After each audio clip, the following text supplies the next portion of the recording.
the latest in a string of attacks against Asian Americans. Back to China. You go back to China.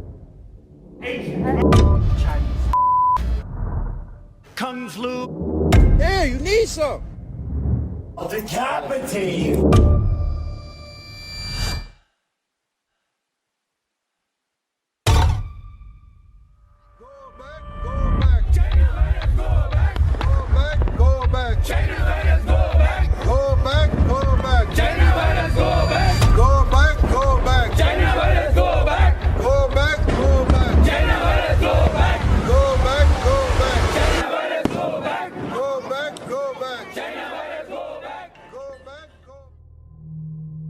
A new analysis finds the number of hate crimes against Asian Americans in major cities rose nearly 150% in 2020 compared to the year before. According to California State University's Center for the Study of Hate and Extremism, there were 122 incidents in 16 of the nation's most populous cities. Prior to the pandemic, were there alleged attacks and, hate crimes targeting Asian Americans? 1000% yes. There have always been instances of anti-Asian discrimination and racism. There's been a long history of anti-Asian racism in this country, dating back to the mid-1800s when the first Chinese arrived. They were recruited by the Central Pacific Railroad in the 1860s to complete the nation's first transcontinental railroad. The Chinese railroad workers were paid much less than their white counterparts, even though the work they were undertaking was often very dangerous. It involved nitroglycerin, it involved blowing out rocks. These anti-Asian measures have taken many forms, right? Violence, right? So mob violence, lynching, but also legal measures such as the Chinese Exclusion Act of 1882, which was the first federal law that prohibited a certain national group from immigrating legally to the United States. You have things like the Page Law, which forbade Chinese women, right, from immigrating to the United States because they were assumed to be prostitutes.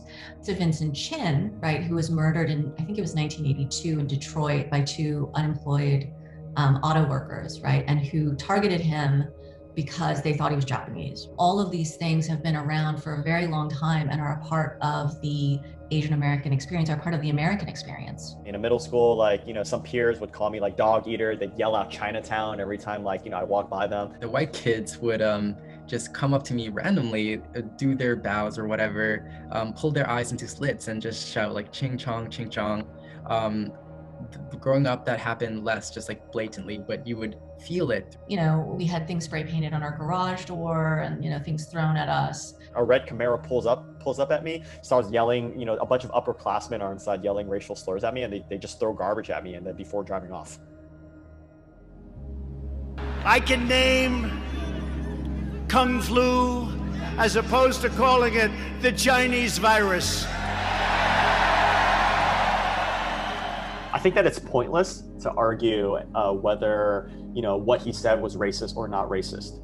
I think that's not the core issue here. What we should look at is what sort of impact could someone of that stature, make, in this sort of community by using that sort of rhetoric. Every disease has ever came from China, homie. Everything comes from China.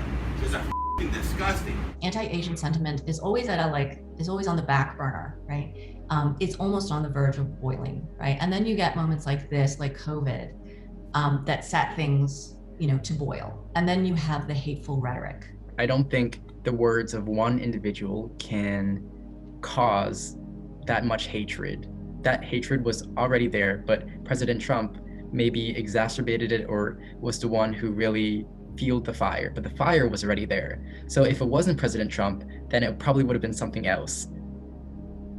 After Visha Ratanapakdee died in a horrifying attack.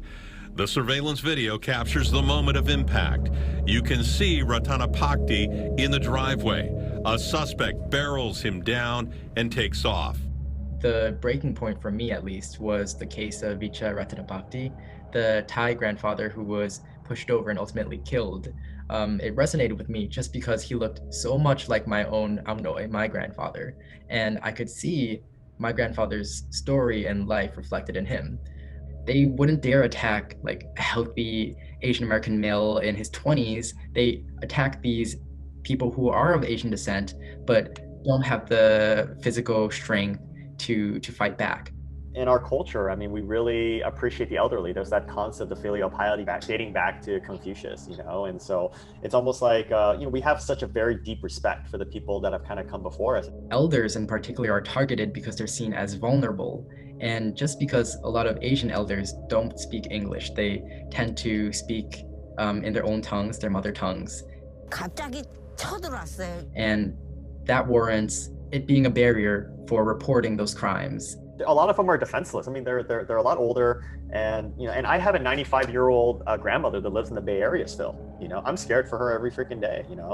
This gutsy 75-year-old woman gave an alleged attacker a lot more than he bargained for. She says she fought back with that stick after this guy punched her in the face for no reason in San Francisco. These incidents are unprovoked too, is what makes it more disturbing. These are just Asian Americans struggling to create a life for themselves in this country. But I personally think that a lot of these numbers could be higher than we all think, just because of that cultural nuance of us not really, wanting to speak out when these things happen to them. I think that a lot of the silence and the fear stems down from what we were taught growing up. Just because many of our families came from oppressive regimes, whether it's communist China or communist Vietnam or a war-torn country in Southeast Asia like Cambodia, we're just taught that speaking out is what warrants danger. You can get arrested, you can get killed. We have new information this morning on the attacks around Atlanta that killed 8 people on Tuesday, including 6 Asian women. It is impossible to ignore that these killings happened at Asian businesses like this one directly behind me in Atlanta, and that most of the victims were Asian women. He does claim that it was not racially motivated. He apparently has an issue, what he considers a sex addiction. A general answer is always like, I'm not here as a journalist to say what is a hate crime or is not. I have to leave that to, the experts, right? But the optics and the fact that he targeted Asian spas and the fact that, I mean that most of the victims are Asian, and it makes you, it's really sus, if that makes sense. It makes me like definitely turn a side eye there. Mostly Asian individuals were killed, and that says something. You can say all you want that it's not racially motivated, but when you're targeting Asian individuals and killing them and murdering them, it is a racist attack.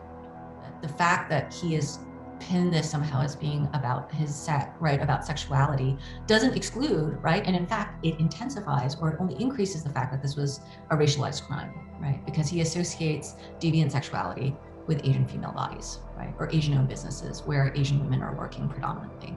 And he was pretty much fed up at the end of his rope, and yesterday was a really bad day for him, and this is what he did. This, leader of the police that's saying that, he was just having a really bad day, so he decided to murder a bunch of people. You know what I mean? And so, I mean, how many more lives? Stop Asian hate! Love Asian people! Over the weekend in Atlanta and cities across the country, thousands came together with a message to the Asian American community. We stand with you. As the current generation, and you guys as kind of the future generation, I think that I hope that you guys will aid in that shift and breaking that stereotype of like when injustice happens to us, we're not gonna shut up. We're totally gonna talk about it, because that's not just. And maybe our ancestors weren't given a platform or a voice to really say that it's wrong, but we have it. And when we had the rally, it wasn't just Asian American individuals, and it wasn't just Asian youth either. We had people of all colors, all backgrounds, marching and rallying and shouting in unity. And we had Asian elders alongside youth of all colors too. And I always say that whenever a minority decides to stand up and fight for what is right, they are indirectly and directly fighting for the rights of other minorities and communities of color.